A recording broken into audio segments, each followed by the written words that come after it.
Nous allons regarder un autre histogramme qu'on appelle le stochastique. Ça, c'est l'histochastique. Okay? Volontaire pour lire ceci, s'il vous plaît, la définition que je vous ai donnée. Merci. Le stochastique nous aide à repérer les conditions de surachat et de survente, indiquant quand une action pourrait être prête à changer de direction. Très bien. Ici, j'ai un troisième élément qui me montre est-ce qu'on a trop acheté, est-ce qu'on a trop vendu. Donc, j'ai besoin de valider avec trois éléments. Le stochastique.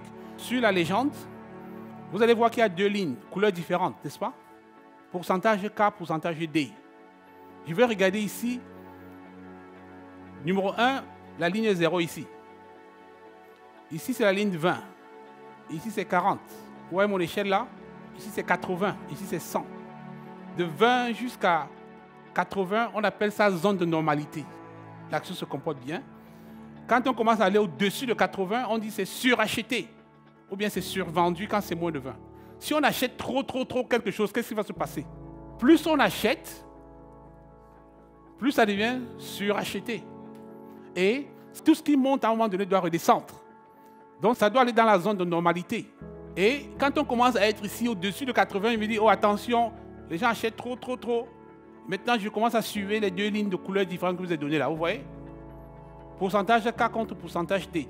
Donc ici, par exemple, là, on était au sommet, on a commencé à rentrer dans la zone de normalité ici. Donc c'est un troisième élément que je peux utiliser pour vérifier. Voici les pourcentages, comment ça se marche. Un autre volontaire, une volontaire pour lire. Vous m'entendez? Okay. Oui. Haussier, pourcentage de K croise au-dessus de pourcentage de D, surtout en zone de survente, inférieur à 20. Baissier, c'est pourcentage de K croise au-dessus de pourcentage de D, surtout en zone de surachat, supérieur à 80. Très bien. Donc on a ces informations, ça nous donne beaucoup d'indications. On ne va pas se lancer dedans comme ça au hasard. Il y a toute une stratégie derrière. C'est pourquoi nous vous disons que venez à un événement comme ça, le Dream Big, Own Your Future. Nous vous poussons à rêver grand et maîtriser votre futur. Ce n'est pas de l'illusion. Vous voyez que c'est un travail mathématique. Ce n'est pas au hasard qu'on le fait. Il y a toute une stratégie derrière. Et quand on suit ceci, on combine avec la discipline. Hier, je vous parlais de nos clés du succès. Éducation, c'est ce que nous sommes en train de faire, n'est-ce pas? J'apprends d'abord. Et après, qu'est-ce qu'il faut? Il me faut un capital pour mettre là et tester. Et après, la discipline.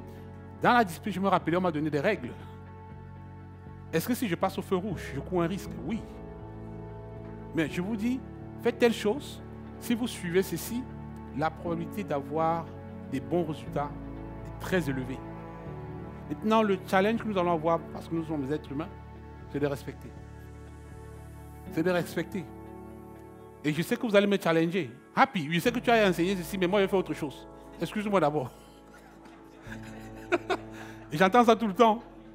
Et comment vous voulez avoir les mêmes gains qu'on a? Pas facile.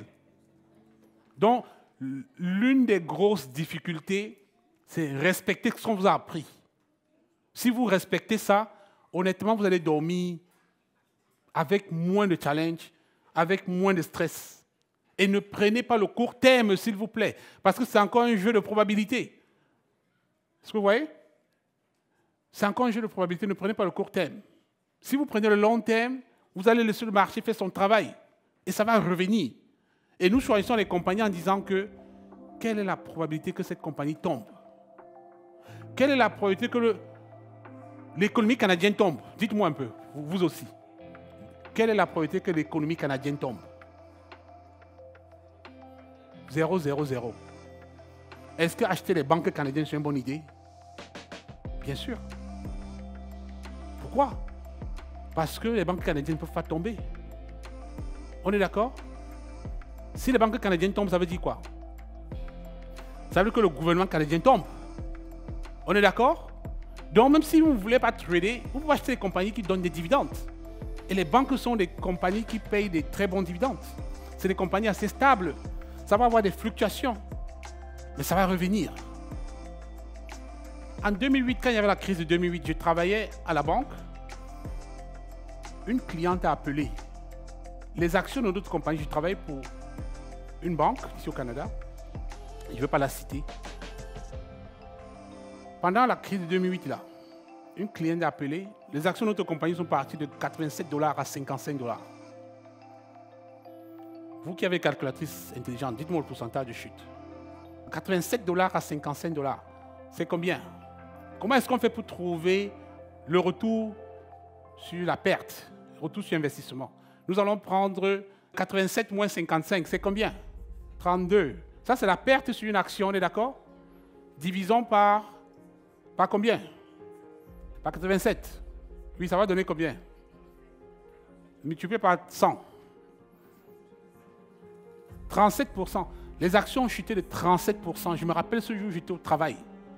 Il y a une dame ici au Canada qui m'a appelé. Elle m'a dit, Happy, mets-moi 3 millions sur TD. Mets-moi 3 millions sur RBC. Mets-moi 3 millions. Je n'étais pas encore rodé dans mon boulot. J'avais peur à sa place. Elle me dit, prends-moi 3 millions sur chacune des banques. Les 5 banques. J'ai placé la commande pour elle. À l'époque, là, nous facturons par pourcentage sur la commission, c'était le pourcentage sur le trade. Non seulement elle achète quand ça tombe, et en plus, elle paye tel pourcentage de commission. J'avais peur pour cette femme-là. Mais elle avait un très gros portefeuille, s'il vous plaît. Ça n'a pas fait une semaine. Ça n'a pas fait une semaine, les actions étaient à plus de 70 $. J'ai dit, mais la femme, si. Mais... Non, il faut respecter, quoi. Il faut respecter. Et donc, quand vous avez cette connaissance, quand vous comprenez comment ça marche, quand les bonnes compagnies tombent, c'est le moment. Les gens ne fuient pas. Je vous ai posé la question hier. Quand l'immobilier commence à tomber là, est-ce qu'on fuit? On vient choper. Mais curieusement, quand c'est la bourse, vous voulez fuir plutôt. Quand les bonnes compagnies tombent. Est-ce que vous voyez? Tout à l'heure, je disais d'avoir les bonnes compagnies mettre sur votre liste. Et vous vous dites, le jour que je veux voir ça à tel niveau, j'aimerais l'avoir. Et vous êtes patient. Ce n'est pas comme vient l'appui ici, on devient millionnaire en un jour, non? Ce n'est pas comme ça que ça marche. Ça peut vous arriver, mais ce n'est pas la réalité de ce monde. C'est avoir l'information et puis savoir comment vous en servir.